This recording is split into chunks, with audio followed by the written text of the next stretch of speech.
bienvenue dans ce nouveau vlog. Je reviens de la boîte aux lettres et il y avait deux petites choses, donc je vais les ouvrir avec vous. J'ai 5 minutes devant moi. C'est parti.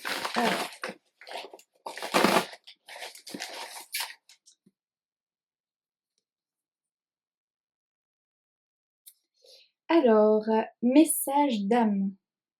Les réponses des guides à toutes tes questions. C'est un ouvrage des éditions Animae. Alors, tu aimerais recevoir une guidance de l'univers et des guides à propos d'un choix, d'une relation, d'une direction à prendre.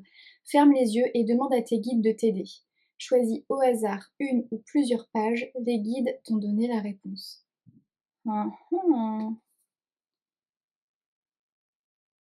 Ok. Alors, on va tenter.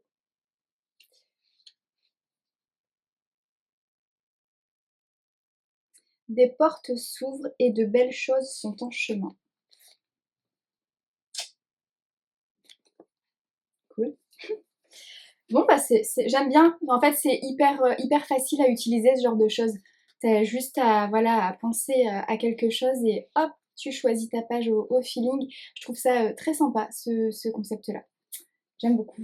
Super, merci. C'est un ouvrage de Aurore Rogier. Rogier, je sais pas comment ça se dit.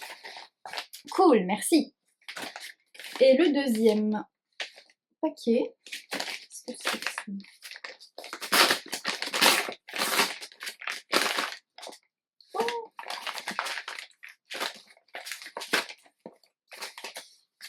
Ah, j'avais oublié ça, que je devais le recevoir.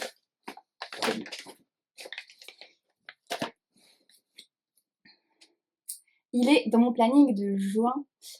J'espère que j'aurai... Non, de juin ou de juillet? Parce que j'ai déjà commencé à préparer mon planning de juillet. Non, je crois qu'il est dans celui de juillet. Mais oui, je l'ai glissé dans mon planning de juillet. Il me fait très envie. Les orphelins de Varsovie de Kelly Rimmer aux éditions Charleston. Alors, Pologne, printemps 1942. Emilia, 13 ans, vit avec ses parents adoptifs à Varsovie. Forcée de changer d'identité après avoir vu son père mourir sous les balles allemandes, elle doit rester cachée et passe ses journées à espionner les habitants de l'immeuble. C'est ainsi qu'elle devine que leur voisine Sarah, infirmière, évacue des enfants juifs du ghetto en secret.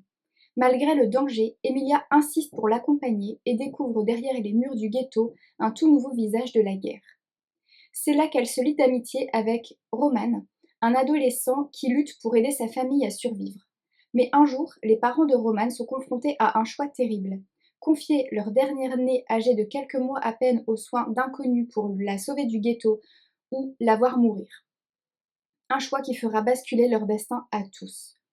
Tiré de la véritable histoire de l'infirmière polonaise qui sauva des milliers d'enfants juifs de la déportation. Un roman sur la force et l'amour qui permettent de survivre aux tragédies de l'histoire.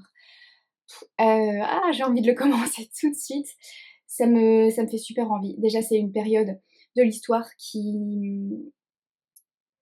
Je vais pas dire qui me plaît parce que c'est absolument atroce, mais en tout cas, j'aime beaucoup lire à ce sujet. Je trouve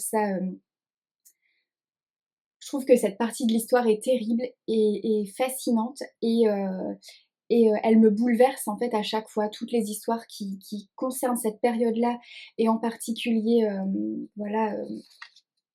ce genre de choses quoi. Ça me bouleverse à chaque fois. Donc voilà, j'ai très envie, très hâte de le découvrir. Je sais pas s'il y a des avis. Ah oui, il y a des avis lectrices dedans. Alors, Manon, un roman poignant qui dépeint avec précision l'horreur de la Seconde Guerre mondiale. Un récit percutant, un coup de cœur pour moi. Un livre tiré d'une histoire vraie qui vous prend aux tripes, un roman indispensable pour honorer la mémoire des victimes. Une vraie claque à lire et partager absolument. De My Cozy Reading. Bon, super. J'ai tellement hâte. Bon, voilà, je ne peux pas le commencer maintenant parce que mon planning de juin est très chargé et j'ai déjà pris du retard, évidemment. Mais il est prévu en juillet. Ah, trop hâte. Que de jolies réceptions. La semaine commence bien. Sur ce, je vous retrouve un petit peu plus tard.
Elle leur apprenait, voyez-vous, qu'un livre peut changer une vie. Elle leur apprenait, voyez-vous, qu'un livre peut être un ami. Bonjour à tous, on se retrouve après une longue absence parce que j'ai eu un séjour parisien de plusieurs jours, parce que j'ai été souffrante aussi pendant, là ça commence à faire long, ça fait bien plus de 10 jours que je suis un peu malade, j'avais plus de voix donc c'était pour moi impossible de tourner, de vous parler parce que vraiment c'était épuisant et puis en plus ma voix était pas du tout agréable à entendre donc je vous ai épargné ça. C'est pas tout à fait revenu à la normale, j'espère que ça ira quand même. Voilà, donc je reviens après longtemps. J'ai énormément de choses à vous dire, à vous raconter, à vous montrer. Installez-vous confortablement, on en a pour un moment. Je vais d'abord revenir sur mon petit périple parisien. J'y suis allée jeudi dernier. Enfin jeudi dernier, du coup pour vous ça fait il y a 10 jours, parce qu'il y avait une soirée pocket à laquelle j'étais conviée, un apéro polar qui réunissait 3 autrices, à savoir Céline Dangean, Sandrine Détombe et Cécile Cabannac. Je connaissais déjà Céline Dangean, que j'avais déjà croisée et que je trouve, absolument géniale. C'est une personne formidable, c'est une autrice que j'ai lue et que j'ai beaucoup aimée également. Et voilà, donc j'ai découvert Sandrine Détombe et Cécile Cabannac que je ne connaissais pas, je ne les ai jamais lues encore et c'était une super soirée. Franchement, j'ai passé un excellent moment. Ces 3 personnes, ces 3 louves, donc elles font toutes les 3 partie des Louves du Polar. Si vous ne connaissez pas les Louves du Polar, c'est un espèce de groupe. Elles se réunissent, c'est des autrices en fait de polar français qui ont décidé de créer ça, de créer les Louves du Polar pour promouvoir en quelque sorte le polar féminin français. Et donc les 3 font partie des Louves du Polar. Elles sont toutes les 3 très drôles, vraiment, et ça a été un plaisir de les écouter, de les entendre parler de leurs romans, donc des 3 romans qu'elles sortaient en poche. On a eu le plaisir d'avoir un joli tote bag avec les 3 romans en question. Donc il y a d'abord Matrice, le roman de Céline Dangean. Je ne l'ai pas encore lu, Matrice. Moi j'ai lu le dernier qu'elle a sorti qui est Précipice. Précipice est la suite de Matrice, du moins c'est le 2e tome de sa 2e saga, qui peut tout à fait se lire indépendamment. Mais voilà, Matrice, du coup je découvrirai Matrice. Je vais vous lire la 4e de couverture. En plein mois de décembre, une terrible tempête se déchaîne dans les Pyrénées. Sous la pluie battante, une jeune femme enceinte est percutée par une camionnette. Avant de mourir, elle murmure quelques mots en anglais. Save the others. Qui est cette femme? Que cherchait-elle à fuir? Et qui sont ces autres qu'il faudrait sauver? Les gendarmes Louise Caumont et Violaine Menoux se lancent dans une enquête hors norme. Au fil de leurs investigations se dessine la piste d'un trafic extrêmement organisé. Dès lors, les enquêtrices comprennent que l'horloge tourne pour d'autres femmes, sans doute prisonnières quelque part, et dont la vie ne tient plus qu'à un fil.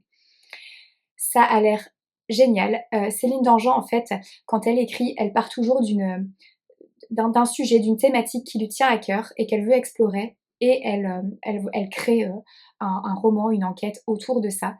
La thématique a l'air géniale, vraiment incroyable. J'ai vraiment hâte de pouvoir découvrir ce roman-là. Et puis la plume de Céline Dangean m'avait beaucoup plu dans Précipice, donc voilà. Ensuite, le roman de Cécile Cabannac, c'est La petite ritournelle de l'horreur. Je ne vais pas vous lire la 4e de couverture, tout simplement parce qu'il s'agit d'un tome 3. Alors, il s'agit d'un tome 3 qui peut se lire indépendamment. Ceci étant, on me l'a fortement déconseillé pour plusieurs raisons. Et l'une des raisons est que la plume de Cécile Cabannac a aussi pas mal évolué. Et donc, lire le 3e tome, si on découvre les tomes précédents après, il y a potentiellement un risque d'être déçu. Bon, ça c'est une raison parmi tant d'autres, mais c'est pas la raison principale. En tout cas, on m'a dit non, ne lis pas le tome 3. Aurélie, pour ne pas la citer, m'a défendu de lire le tome 3 en premier. Donc, j'ai acheté le tome 1. J'avais déjà le tome 2 dans ma palle, ce qui tombait plutôt bien. Donc je vais me les lire dans l'ordre. Je ne sais pas quand est-ce que je vais pouvoir démarrer parce que j'ai énormément de livres et notamment de polars qui me font très envie, qui sont en attente. Mais je pense que cet été, je vais me lire la saga. Voilà. En tout cas, la démarrer. Et ensuite, le dernier procès de Victor Melki. Désolée pour ma voix qui part en vrille de temps en temps. Le dernier procès de Victor Melki de Sandrine Détombe. Alors c'est pas non plus un tome 1, c'est un tome je ne sais pas combien. Le fait est que il peut aussi se lire indépendamment et que pour le coup je vais le lire indépendamment. Il peut se lire indépendamment parce qu'en fait il s'agit d'un retour d'un commissaire qui n'exerce plus. Donc bon, a priori c'est pas trop gênant. Sandrine Détombe m'a clairement dit que ça posait pas de soucis. Je vais quand même vous la lire du coup, là, la 4e pour le coup. Le commissaire Maxime Tellier reçoit d'un expéditeur anonyme un faire-part de décès. D'un homme qu'elle ne connaît pas. Intriguée, elle se rend à l'enterrement. Là, une couronne de fleurs l'interpelle. Lord Ali a parlé, Christian a échoué, pardon. Max Tellier. Commence alors pour Max un sordide jeu de piste aux frontières du bien et du mal où les innocents se font coupables, les coupables innocents, entre providence divine et justice expéditive. J'ai un peu buté sur la 4e de couverture, mais Sandrine Détombe en a très très bien parlé, ça donnait extrêmement envie. Donc voilà, pareil, j'ai hâte de pouvoir le découvrir, je ne sais pas non plus quand est-ce que je vais pouvoir me plonger dedans. Ça sera pas tout de suite. Parce qu'il y en a d'autres qui sont prioritaires dans ma palle. Ensuite, ça c'était jeudi soir, cette merveilleuse soirée pendant laquelle j'ai retrouvé aussi des copines, notamment Magda, notamment Fanny. C'était hyper chouette.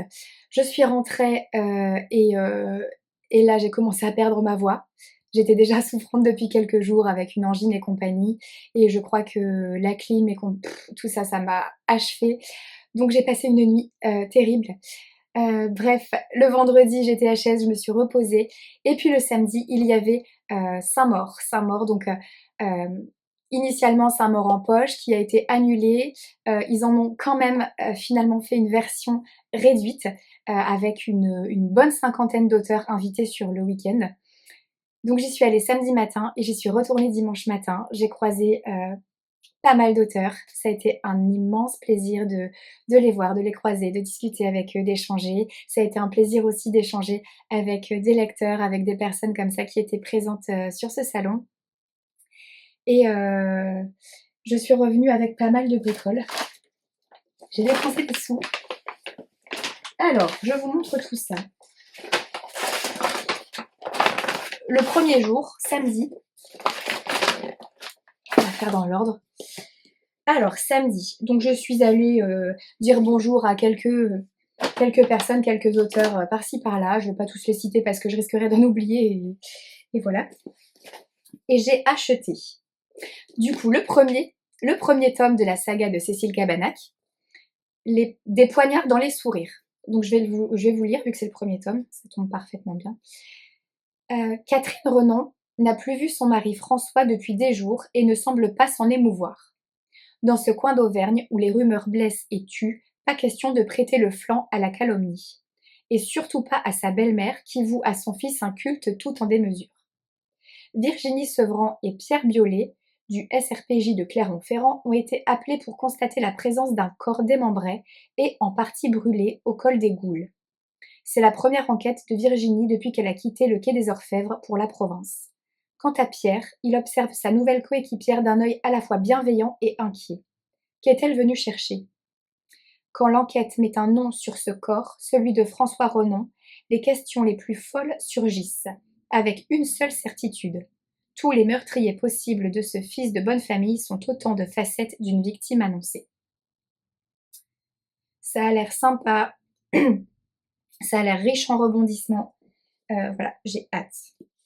Et j'ai acheté un roman de Julien Sandrel. Julien Sandrel, je n'avais jamais croisé cet auteur et ça a été une jolie rencontre parce qu'il est très sympathique et hyper lumineux. Donc c'était un plaisir vraiment de pouvoir échanger quelques mots avec lui.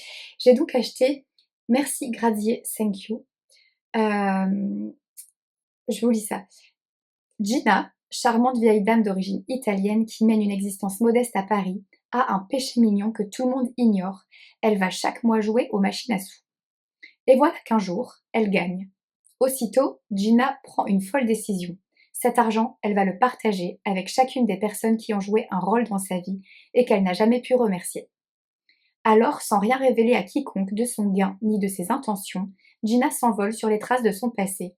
Lorsque sa petite fille Chloé découvre la fugue de sa grand-mère adorée vers New York, elle décide de partir à sa recherche, accompagnée à son corps défendant par la loufoque et envahissante meilleure amie de Gina, qui a le don pour les mettre dans des situations impossibles. Commence pour les trois femmes un voyage riche en émotions fortes, entre fou rire et larmes, entre gratitude et transmission, rythmé par les secrets de Gina et les soubresauts d'une histoire pas si lointaine. Ça a l'air hyper touchant. Voilà, j'ai vraiment hâte aussi de pouvoir découvrir ce roman et La plume de Julien Sandrel. Alors je sais que j'ai aussi La chambre des merveilles dans ma palle. Je ne sais pas trop par lequel je vais commencer. Je verrai.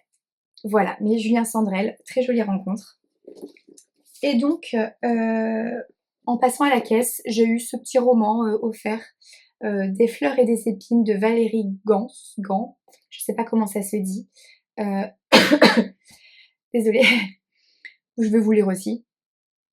Après un an passé en Afrique pour échapper à un compagnon violent, Julie rentre à Paris et retrouve avec bonheur sa sœur Lorraine, fleuriste, ses enfants et ses parents qui vivent en Dordogne. Devenue une sage-femme expérimentée, elle trouve très vite sa place dans la clinique du docteur Victor Lecrétois, qui la prend sous sa protection.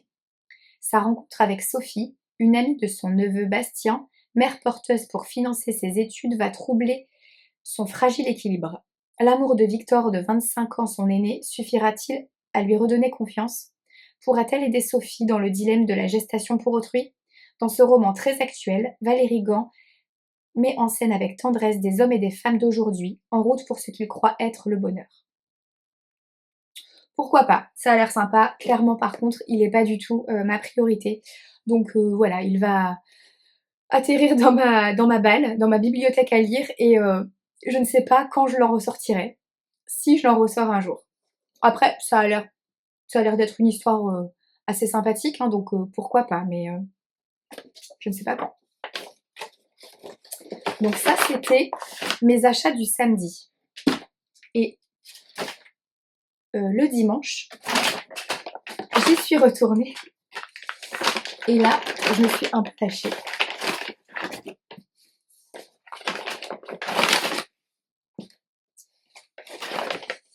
Alors, j'ai commencé par aller voir Jacques Saussé. Jacques Saussé, c'est un auteur que j'ai rencontré à Brive en novembre dernier et pour lequel j'avais eu un énorme coup de cœur. Ça a été une rencontre coup de cœur. Il avait été adorable et on était allé le voir avec les filles, avec les copines, en lui disant bon bah on vous a jamais lu, on sait pas du tout ce que vous faites. On aimerait bien découvrir, donc bah parlez-nous de vos romans, qu'est-ce que vous nous conseillez, etc. Il nous avait pitché plein de romans comme ça. On avait toutes choisi des trucs un peu différents. Le roman que j'avais pris à l'époque s'appelle Enfermée. La thématique me fait hyper envie. Je n'ai pas encore trouvé le temps de le lire, mais je me le suis programmé pour le mois prochain. Voilà, il me fait vraiment très très envie. Et là, je suis retournée voir Jacques Saussé parce que la rencontre avait été un tel coup de cœur que j'avais envie de pouvoir échanger de nouveau avec lui. Et à l'époque, j'avais fortement hésité entre 2 romans. Donc je me suis dit: «Bon, bah, c'est tout, je l'ai pas lu encore, mais c'est pas grave, je vais quand même aller prendre le deuxième, qui était celui-ci, je crois. 5 doigts sous la neige». Donc je vous lis la quatrième de couve. Vosges, septembre 1974. Marc Thor, écrivain à succès, vit seul avec son fils dans un immense domaine isolé dans les bois. Alexandre a été très perturbé par le décès de sa mère 5 ans plus tôt. Plongé dans son travail pour tenter d'oublier la douleur du deuil, Marc ne l'a pas soutenu comme il l'aurait dû. Lorsque son fils lui demande l'autorisation d'inviter des amis chez eux pour son 18e anniversaire, Marc ne peut refuser. Mais pendant la fête, la neige bloque les accès à la montagne et verrouille la quinzaine d'adolescents chez les Thor, au cœur de la forêt silencieuse. Marc est inquiet. Alexandre est un garçon fragile. Il va devoir le protéger des autres, mais aussi de lui-même, à tout prix. Ça a l'air trop bien. J'ai trop hâte. Mais enfermé d'abord le mois prochain. Voilà, en tout cas, avoir retrouvé Marc, n'importe quoi, c'est parce qu'il y a Marc là-dedans. Avoir retrouvé Jacques Saussé lors de ce salon-là à Saint-Maur, ça a été un réel plaisir. C'était voilà, c'est une rencontre coup de cœur qui s'est confirmée à nouveau. J'ai beaucoup aimé pouvoir discuter avec lui. Il est absolument adorable. Et puis voilà. Bref, je vais pas aller plus loin, mais en tout cas, voilà, j'ai vraiment hâte de pouvoir découvrir Enfermé le mois prochain et puis de pouvoir ensuite enchaîner parce que tous ces romans me font envie et que la personne est tellement tellement gentille, tellement adorable comme ça qu'on n'a que envie d'aller vers lui, on n'a que envie de le lire, on n'a que voilà. Bref, je suis assez enjouée par rapport à cette rencontre, mais vraiment ça a été un immense plaisir.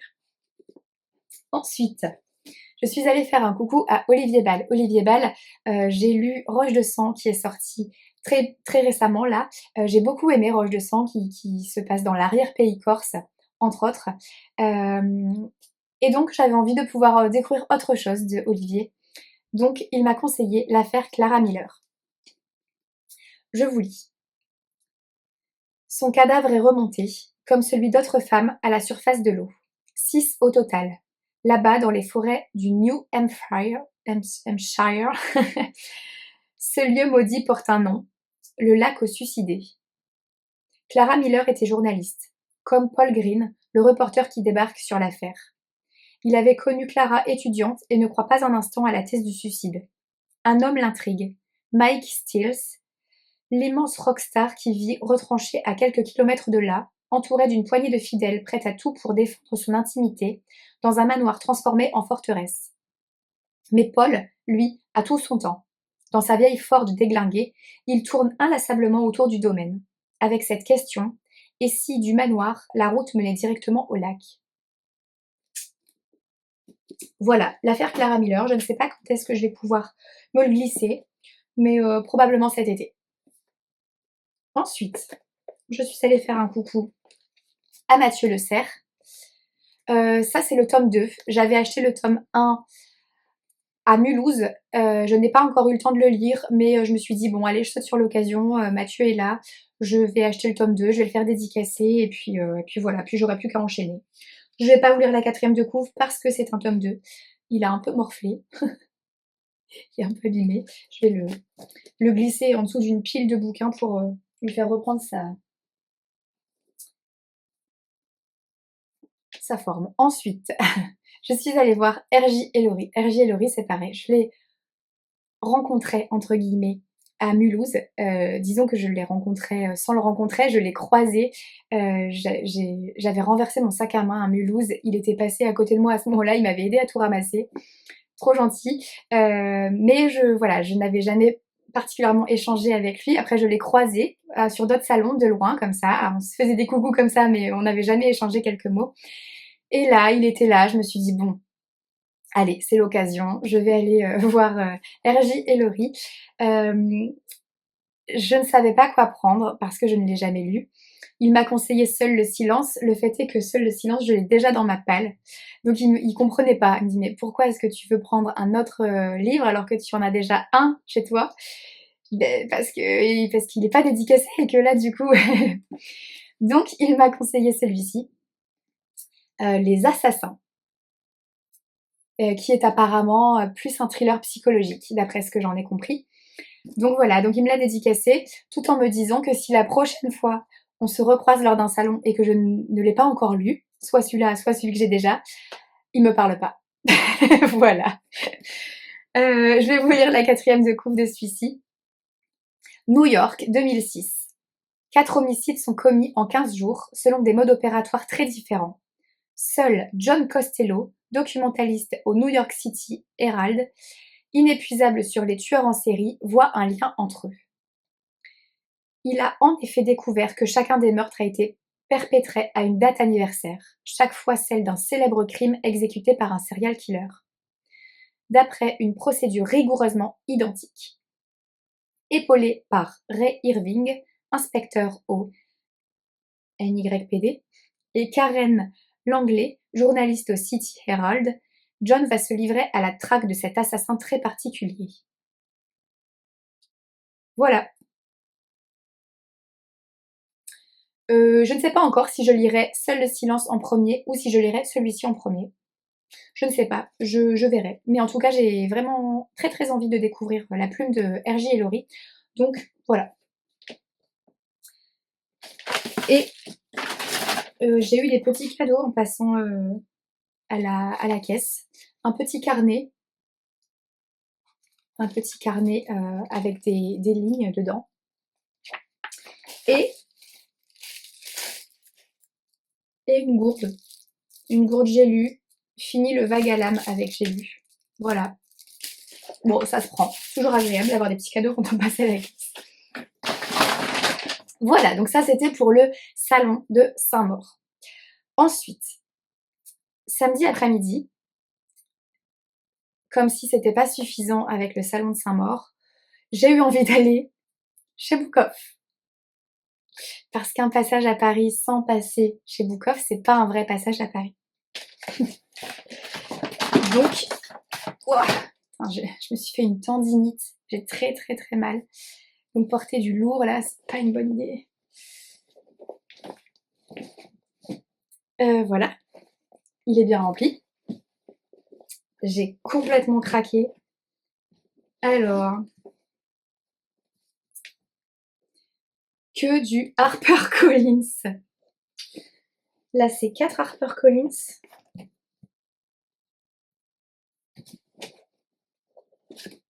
Et là, c'est encore du HarperCollins. Bon, je me suis un peu lâchée sur les HarperCollins. Là. Alors, 8 à 1 € chacun. Je vous laisse faire le calcul, ça m'a pas coûté cher. Je vous présente tout. Le premier, alors c'est que des trucs que je connais pas. Hein. grosso modo, il me semble. Je ne connais rien du tout. Découverte totale. Donc, seuls les vivants de Lou Bernay, HarperCollins noir. À l'été 1986, 2 tragédies secouent Oklahoma City. 6 employés de cinéma sont tués dans un vol à main armée. Un seul survit. Au même moment, une adolescente disparaît pendant la foire annuelle de l'État. 25 ans plus tard, les réverbérations de ces affaires non élucidées résonnent encore dans la vie des rescapés. La nouvelle enquête de Wyatt, détective privé à Las Vegas, le renvoie vers ce passé qu'il a tenté de fuir et au mystère du vol à main armée qui a coûté la vie à ses amis. Quant à Juliana, elle est tentée par ce soir où sa sœur Geneviève s'est volatilisée pour ne plus jamais revenir. Alors que l'enquête de Wyatt se complique et que Juliana tente d'obtenir des réponses de la part d'un fantôme, des secrets commencent à émerger du passé. La vérité leur permettra-t-elle de trouver la paix ou bien se révélera-t-elle encore plus destructrice? Ça me donne trop envie. Voilà. Ensuite, encore un roman de Lou Bernay qui s'appelle November Road. HarperCollins noir, encore. Sur une route perdue de l'Ouest américain, un homme roule à tombeau ouvert. Cet homme, c'est Frank Guidry. À ses trousses, un tueur à gages mandaté par le mafieux Carlos Marcello, qui veut se débarrasser d'un témoin indésirable dans le crime du siècle, l'assassinat de JFK. Guidry sait que la première règle quand on est en cavale est de ne jamais s'arrêter, et que la seconde est de ne compter que sur soi-même. Pourtant, lorsqu'il aperçoit au bord de la route une femme avec une voiture en panne, 2 petites filles et un chien sur la banquette arrière, il y voit une proie facile, et la couverture qui lui permettra de leurrer l'homme qui le traque. Alors Guidry prend le risque, il s'arrête. Ensuite, Jean-Jacques de Karine Hazan. Je vais vous lire ça. Enfant des Stones et de Bowie, elle n'aurait pas dû s'enticher d'un chanteur de variété française. Envers et contre tous, Goldman est resté l'idole de son adolescence, le frère, l'oncle, l'ami venu animer sa vie intérieure. Comme tous les fans, elle s'est sentie incomprise, possessive, torturée. À bientôt 44 ans, l'âge où l'on s'accepte, l'âge où grandir n'est en théorie plus un concept, Karine, scénariste parisienne fraîchement établie dans la cité phocéenne, s'est donné pour mission de rencontrer Jean-Jacques Goldman, son dieu intime, et de filmer cette quête. Car Marseille, ville rugueuse de son exil tardif, abrite, dit-on, son chanteur préféré, et c'est pour elle providentiel. De la Corniche au Palais Longchamp, une traque burlesque, tendre et poétique, qui, à défaut du vrai Jean-Jacques, mais à grand renfort de mauvais sosie et avec la perspicacité d'un Philippe Marlowe, va conduire une femme à aller au bout de ses rêves. Et qui sait si cette amoureuse du cinéma, qui voit dans chaque scène de sa vie un peu de James Ivory ou de Billy Wilder, ne finira pas par apprivoiser sa propre histoire. Je me suis dit que ça avait l'air rigolo. Voilà, bon, Jean-Jacques. Ensuite, toujours HarperCollins, Les Bordes de Aurélie Janin. Les Bordes, c'est un lieu et c'est une famille, en l'occurrence sa belle famille qui ne l'aime pas. Elle, brune, le bouclier, mère responsable tenant solidement sur ses 2 jambes, un œil toujours fixé sur le rétroviseur ou l'entrebâillement de la porte, qui guette, anticipe, tente de maîtriser les risques. Ce week-end, comme chaque année en juin, elle prend la route avec ses 2 enfants pour rejoindre les Bordes et honorer un rituel familial. Pour celle qui craint chaque seconde l'accident domestique, les Bordes ressemblent à l'enfer. Trop de jeux extérieurs, trop de recoins, de folle liberté, trop de silence et de méchanceté à peine contenus, trop de souvenirs. Aux Bordes, Brune saura-t-elle esquiver le pire? Est-il possible pour une mère de protéger ses enfants?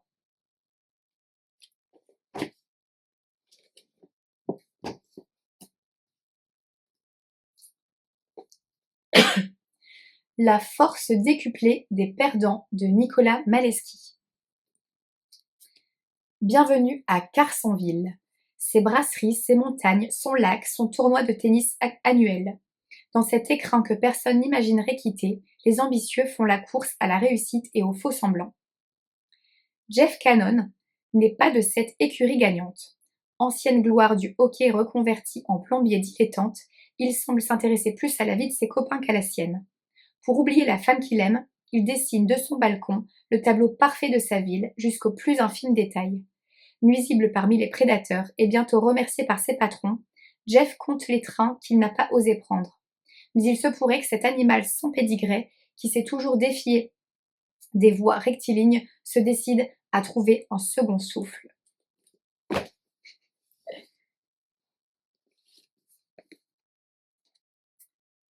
Les carnets rouges. HarperCollins Noir, un thriller de Carole et Antoine Fruchard. Paris 2040.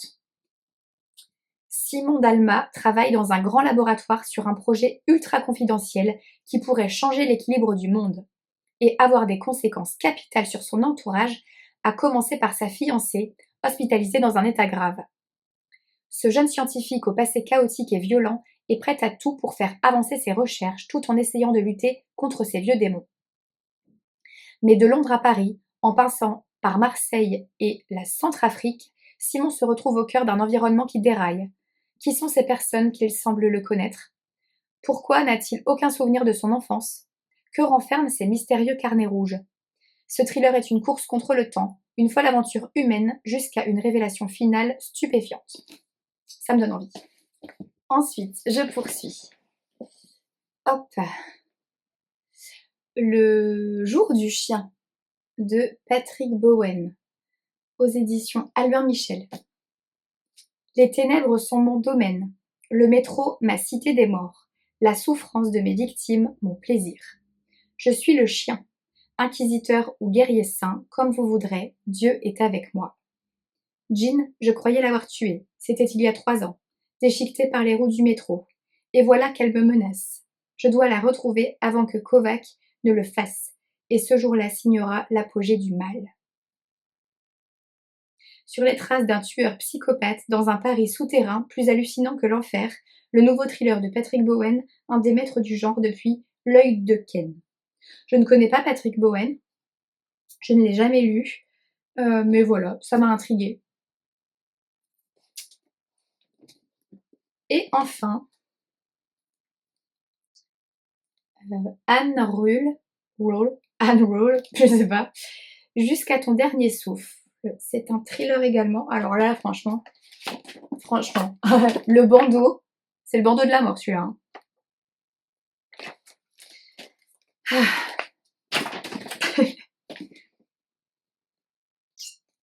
Édition Michel Lafon. Alors, s'il m'arrive malheur, veille à ce qu'on ouvre une enquête et promets-moi que tu demanderas à Anne Rule de raconter mon histoire. Telle est la supplique étrange qu'adresse Sheila à sa sœur quelque temps après son divorce. 10 ans plus tard, on retrouve au bord de sa piscine son corps gisant dans une mare de sang. Autour d'elle, les traces de pas de ses 4 bambins. Sheila Blackthorne avait pourtant refait sa vie, protégé son anonymat, construit une nouvelle famille, mais elle sentait depuis toujours planer une ombre au-dessus de son bonheur. Celle d'un homme qui s'était juré de la harceler sans relâche. Jusqu'à ton dernier souffle, derrière un écheveau de mensonges et d'obsessions, le récit d'une froide vengeance qui aboutit à l'anéantissement d'un être trop aimé. Voilà. Voilà donc tout ce que j'ai acheté chez Bookoff. Bon, ils sont pas ma priorité, hein, attention. Juste, voilà, je peux pas m'empêcher d'aller faire un tour chez Bookoff et quand je vais dans les romans à 1 euro, je suis un peu en mode no limite et dès que quelque chose m'appelle, me plaît, me tente, je ne peux pas m'empêcher et je me dis pourquoi pas. Si un jour j'ai plus rien à lire, bah j'aurai ça. Voilà, fin de ce périple parisien. Ensuite, je suis rentrée parce qu'à un moment donné, il faut rentrer quand même, il faut reprendre le travail. Mais j'ai quand même encore pas mal de choses à vous montrer parce que depuis le début de la semaine, il y a pas mal de choses qui sont arrivées dans ma boîte aux lettres. Je commence tout de suite avec une enveloppe qui nous vient des éditions Albin Michel. Il s'agit des romans de la rentrée littéraire qui m'intriguaient. Je vais vous montrer ce que j'ai eu envie de découvrir. Hop là. J'ai très mal. Alors, Et moi, je me contentais de t'aimer de Rosella Postorino, roman Albin Michel donc, qui nous dit Sarajevo, printemps 1992. Omar a 10 ans et passe ses journées à la fenêtre en espérant que sa mère revienne. Seule Nada, avec ses beaux yeux bleus, parvient à l'apaiser en lui tenant la main. Elle a un frère, Ivo, assez âgé pour être mobilisé. Pour les éloigner de la guerre, un matin de juillet, un bus humanitaire les emmène en Italie. Si la mère d'Omar est toujours vivante, comment fera-t-elle pour le retrouver? Et si Ivo mourait au combat? Sur la route de l'exil, Nada rencontre Danilo, qui lui fait une promesse. Arrivés en terre étrangère, entre institut et famille d'accueil, chacun, sans le savoir, rompt un peu plus le lien avec sa naissance en ouvrant une nouvelle page. Car le prix à payer pour la paix retrouvée est la perte irréversible de l'amour originel, sauf à se jurer fidélité en tissant un lien qui sera leur salut. Voilà, c'est par l'auteur de La goûteuse d'Hitler. La goûteuse d'Hitler, c'est un roman que j'ai dans ma palle, quelque part, normalement, que je n'ai pas encore lu, mais qui me fait extrêmement envie. Et voilà, et le pitch m'a beaucoup plu et j'ai eu envie de découvrir cette histoire. Je vais le lire cet été. Là, l'idée, c'est de lire, j'en ai pris 3, c'est de les lire avant leur sortie. Donc, je vais les lire assez rapidement là cet été, juillet, août. Ensuite, celui-là me fait très très envie. La sentence de Louise Erdrich. Quand j'étais en prison, j'ai reçu un dictionnaire, accompagné d'un petit mot. Voici le livre que j'emporterai sur une île déserte. Des livres, mon ancienne professeure m'en ferait parvenir d'autres, mais elle savait que celui-là s'avérerait d'un recours inépuisable. C'est le terme sentence que j'y ai cherché en premier. J'avais reçu la mienne, une impossible condamnation à 60 ans d'emprisonnement, de la bouche d'un juge qui croyait en l'au-delà. Après avoir bénéficié d'une libération conditionnelle, Touki, une quadragénaire d'origine amérindienne, est embauchée par une petite librairie de Minneapolis. Lectrice passionnée, elle s'épanouit dans ce travail, jusqu'à ce que l'esprit de Flora, une fidèle cliente récemment décédée, ne vienne hanter les rayonnages, mettant Touki face à ses propres démons, dans une ville bientôt à feu et à sang, après la mort de George Floyd, alors qu'une pandémie a mis le monde à l'arrêt. Ça me tente vachement. Ils disent on retrouve l'immense talent de conteuse d'une des plus grandes romancières américaines, prix Pulitzer 2021, dans ce roman qui se confronte aux fantômes de l'Amérique, le racisme et l'intolérance. J'ai très très très envie de le lire. Ça sera peut-être le premier que je lirai des trois romans Albin Michel de la rentrée littéraire que j'ai choisi. Voilà. Et ensuite, j'ai choisi de recevoir le roman d'Émilie Frêche, Les Amants du Lutetia. Ça dit pas grand-chose. Qu'il vous reste de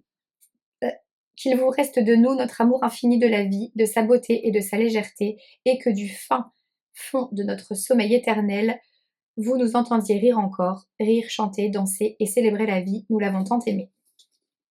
Ça dit pas grand-chose. Je n'ai encore jamais découvert Émilie Frêche. J'avais envie de tenter l'expérience. Voilà. Merci infiniment aux éditions Albin Michel pour l'envoi de ces romans. Ensuite, j'ai reçu un petit paquet.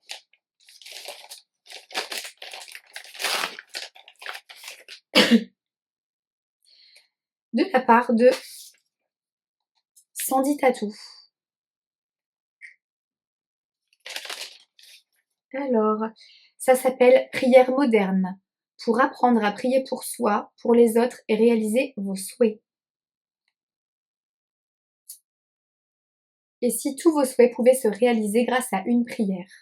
Avec cet ouvrage inspirant, Sandy Tatou vous invite à vous ouvrir aux énergies invisibles et à insuffler de la magie dans votre vie afin de développer un lien intime et spirituel avec le plus grand.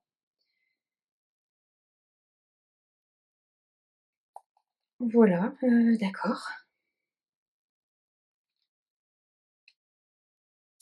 Il s'agit de petites prières. Prières pour la vie sentimentale. Alors, prière pour se protéger de la tentation. Pour éviter les tentations, s'en éloigner et s'en protéger. Et donc, il y a une prière à dire. D'accord. Pourquoi pas? Elle dit quoi?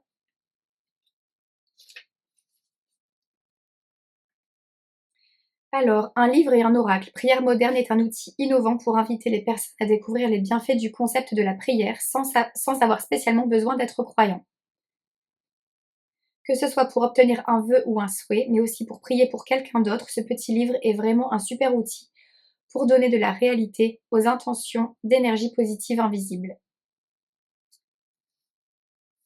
Ok, et bah pourquoi pas. Merci Sandy Tatou.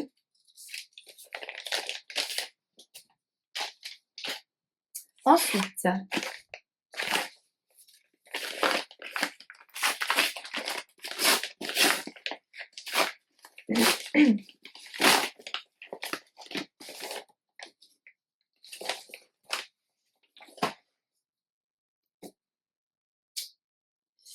l'indifférence de l'eau qui dort de Valentine Stergan. Prix du livre romantique 2023, félicitations. Alors, bien plus que de bons rapports de voisinage, ce qui lie Faustine à Georges, son voisin retraité, est une amitié fusionnelle et unique. C'est Georges qui lui a porté secours lorsqu'elle a débarqué seule, enceinte de 8 mois, dans cette petite ville normande. Depuis, il est devenu comme un père pour elle et un grand-père pour son fils Tristan. Aussi, lorsque le vieil homme décède, sans héritier direct, mère et fils décident de fouiller dans le passé de ce voisin mystérieux. Que la maison de Georges soit léguée à de lointains cousins qu'ils ne connaissent pas est une fin inconcevable. À la faveur d'une photo retrouvée et d'une lettre énigmatique, les voilà tous les deux prêts pour une enquête qui les mènera jusqu'en Angleterre. Ce voyage pourrait bien bouleverser leur vie, car les eaux dormantes ne sont pas toujours aussi calmes qu'il n'y paraît. À la fois émouvant et dans l'air du temps, un roman d'amitié, d'amour passé et de secrets inavoués. Trop chouette. Tout ce que j'aime. Merci aux éditions Charleston pour l'envoi de ce roman. Trop cool. Et enfin, ah non, c'est pas encore et enfin, encore un truc après ça. Alors, j'ai pas de ciseaux. Ah, j'ai pas de ciseaux et j'ai mal, j'ai pas de force dans mon bras. Chier. Ah, je vais pas m'en sortir. Bon, je coupe et je reviens. Hop.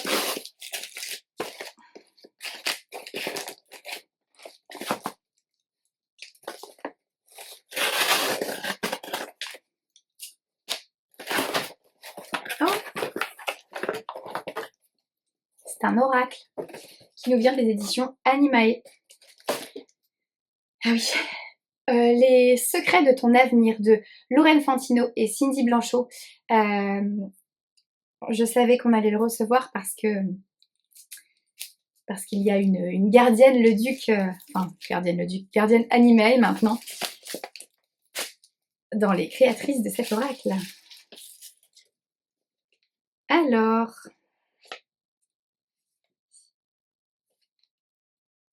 je vous dis un peu ce que ça nous dévoile. Découvre la magie de la divination et apprends à prédire ton futur grâce à cet oracle qui répondra à toutes tes questions. Avec ses messages inspirants, l'oracle Les secrets de ton avenir allie prédictions et conseils. Il permet une guidance complète, rapide et intuitive dans tous les domaines de la vie, sentimental, familial, financier, professionnel. Ton avenir n'aura plus de secrets pour toi. Il y a 56 cartes et il y a un livret qui est associé. Donc il est créé par Laurelaine Fantino, qui est médium et cartomancienne, puéricultrice de métier. Et donc c'est Laurelaine que je connais via notre groupe de gardiennes Le Duc Ezo. Donc son pseudo c'est Oracle Avenir, je vous l'écrirai. Et l'illustratrice c'est Cindy Blanchot. Alors, le petit carnet et les cartes.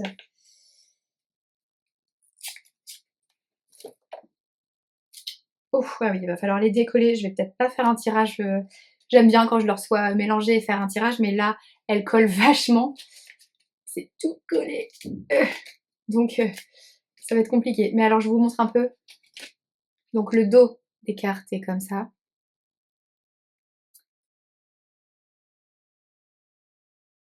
Ah oui, en fait, il y a 1000 façons d'interpréter, je pense, hein. Par exemple, la carte numéro 1 prend du recul sur la situation et il y a un mois, un numéro. Donc je pense qu'il y a vraiment 1000 façons de faire des tirages. On va regarder un peu ce qu'ils nous disent, s'ils nous donnent des conseils de tirage. Plusieurs méthodes. On nous propose plusieurs méthodes. La méthode de l'instant, où le but c'est de tirer une seule carte. Et si on a une question à poser avec un quand, il suffira juste de regarder le petit truc là, Mars. Donc il y a la méthode de l'instant, la méthode de Yoni, où là c'est pour avoir une réponse simple, positive ou négative à une question. La méthode de l'instant, c'est juste pour obtenir une prédiction, mais il n'y a pas forcément besoin de poser de questions particulières à l'oracle. La méthode de Yoni, donc c'est un tirage en 3 cartes. Il y a un aspect positif, un aspect négatif et un résultat final. La méthode du carré, qui est en 9 cartes. Et méthode spéciale, secret de ton avenir, qui est en 12 cartes. Et bébé, d'accord. Bon bah super, bah, je découvrirai ça. Je vais pas vous embêter plus que ça avec les cartes là parce que ça va me prendre un temps fou de les, de les décoller. Bon bah c'est chouette. Je vais regarder tout ça au calme, à tête reposée. Hop là, et ensuite, pour terminer, un paquet qui nous vient, je pense, des éditions Animae. Ouais. Le duc. Ah, il est beau, dis donc. Les 4 sagesses Inca que j'ai lu, que j'ai découvert en avant-première lors de mon aventure de gardienne le Duc Ezo. J'avais moins adhéré aux 4 sagesses Inca par rapport aux 4 sagesses indiennes que j'avais eu à lire plus tôt. J'avais un peu moins adhéré à ça. Mais je vais vous lire la 4e de couverture, tiens. Découvrez la prophétie et les enseignements du peuple des étoiles. On les appelle le peuple des étoiles. Ils sont les derniers descendants des Incas. Pendant près de 500 ans, la communauté des Queros est restée exempte de tout contact espagnol et occidental. Aujourd'hui, ils ont décidé de partager la prophétie sacrée de la Pachacuti, qui annonce un grand changement au cours duquel le monde sera remis à l'endroit et tous les peuples réunis dans l'amour. Vous êtes en quête d'une vision plus vaste pour votre existence, vous souhaitez relâcher la pression et choisir de croire que cette vie est extraordinaire, retrouver votre place dans le cercle de la vie. Grâce à ce livre accessible à tous, découvrez les 4 sagesses Inca, clés pour accéder à la médecine du grand mystère et traverser ce temps de transformation et de révélation que nous vivrons. Voilà. Cette 4e de couverture, je suis pas complètement fan. Et je trouve qu'elle elle décrit pas très bien ce qu'il y a dedans finalement. Bon, c'est pas grave. Voilà, écoutez, je vais pouvoir du coup publier ma chronique tout bientôt. Je ferai la photo et je publierai ça sur Instagram courant de semaine prochaine. Voilà. En tout cas, il est très beau. Vraiment très beau. Voilà. Ah, j'ai eu ultra mal. Et je vais terminer en vous parlant de ce roman, Le coin de table de Mélusine Huguet, publié aux éditions Charleston. Ce roman, j'ai mis beaucoup de temps à le lire parce que ces derniers temps, comme j'étais souffrante, j'avais un peu du mal à me plonger dans un roman, j'avais du mal à rester concentrée, donc je l'ai fait traîner en longueur et pourtant j'ai trouvé que c'était une très chouette lecture. C'est un roman qui est rempli de douceur et de tendresse et qui fait du bien. C'est une histoire de secret de famille qui est rempli de non-dits, tout ce que j'aime, rempli de culpabilité aussi, de culpabilité, de peur, de rancœur, et rempli de beaucoup d'amour. Heu, alors ça tout est centré autour de Sophie. Sophie, le personnage principal de ce roman, qui est, maman de 2 enfants, qui est mariée, qui tient un restaurant dans un petit village, dans lequel tout le monde sait tout, et les petits villages où on peut pas avoir de secret et où tout le monde se mêle de la vie de tout le monde. C'est un roman qui est rempli d'humanité. C'est un roman qui aborde la maladie, différentes maladies, et j'ai trouvé que c'était très bien fait. C'est fait avec beaucoup de pudeur, beaucoup de bienveillance. J'ai été assez touchée par ça. J'ai beaucoup aimé la construction du roman aussi, où chaque partie de ce roman, vous voyez par exemple, partie 1, mère. Donc tout est construit autour de Sophie, Sophie qui est maman, et donc la partie 1 concerne le côté maman de Sophie. Et donc on évoque la mère, on évoque la fille, et avec ses relations, les relations qu'elle entretient avec sa propre mère. Voilà, donc de partie en partie comme ça, pour finalement faire un tout et faire tout ce qui fait de Sophie ce qu'elle est. J'ai trouvé ça assez sympa en termes de construction. Il y a aussi des petites parties entre différents chapitres, je vais essayer, qui sont des sujets de rédaction de Martin. Je crois que c'est Martin qui s'appelle. Ouais, il me semble que c'est Martin. Martin qui est un des fils, enfin qui est le fils de Sophie, qui est à l'école primaire. Alors je sais plus en quelle classe précisément, en CM1 ou un truc comme ça. Et ces petits sujets de rédaction je les ai trouvés absolument adorables. Donc ça voilà, c'est un roman qui se lit ultra bien, qui est rempli d'humanité, qui est très tendre. Et voilà, et ça met vraiment en avant l'importance de la famille, des liens familiaux. C'est un roman qui est aussi un peu comme heu, une quête d'identité qui axe sur les non-dits et les silences, les choses qu'on tait, et l'impact que ça peut avoir dans nos vies. Heu et au-delà d'être une quête d'identité, c'est une quête de son histoire, de sa propre histoire personnelle et familiale. Et voilà, et j'ai trouvé ça vraiment chouette. C'est rempli d'amour, et ça prône l'importance de la vérité. Voilà. Je ne peux que vous recommander de découvrir ce petit roman tout mignon de Mélusine Huguet. C'est son deuxième roman. J'avais beaucoup aimé le précédent également. Voilà, le coin de table. Sur ce, je vais vous abandonner. Je ne pense pas vous reprendre d'ici dimanche, parce qu'on est déjà vendredi soir. Donc demain matin, je travaille. Je suis de garde aux urgences. Et puis l'après-midi, je fête l'anniversaire de ma maman qui a 60 ans. Donc je n'aurai absolument pas le temps de vous reprendre d'ici la sortie de ce vlog. Je vous souhaite une très belle journée, un très bon dimanche, une très belle semaine, et puis on se retrouve la semaine prochaine pour parler lecture. Ciao!